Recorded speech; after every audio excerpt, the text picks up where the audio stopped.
Premier लीगच्या निमित्तानं माझ्यासोबत उपस्थित असलेले सर्व पत्रकारांचे प्रतिनिधी, सागर आणि त्यांचे सर्व सहकारी, माझ्यासोबत आलेले सन्माननीय आबा, अजय बापू, इथं आल्यानंतर मनापासूनचं समाधान एवढ्यासाठीच वाटलं की दररोज ब्रेकिंग देणारे क्रिकेट खेळून स्वतःची ब्रेकिंग आज करून घेतात आणि इतकं सुंदर खेळतात. मी आताच सागरजीला सांगत होतो की बारामतीचा एक प्लेअर आहे दीपक म्हणून, अतिशय सुंदर क्रिकेट या ठिकाणी खेळतो आणि माझं आणि क्रिकेटचं नातं सागरजी फार वेगळं आहे. जर मी राजकारणामध्ये आलो नसतो तर 100% मी भारताच्या टीममध्ये तुम्हाला दिसलो असतो. इतकं चांगलं मी क्रिकेट खेळायचो.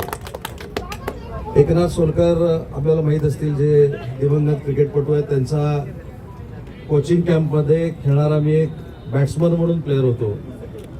त्याच्यामुळं आज मला ते पुन्हा एकदा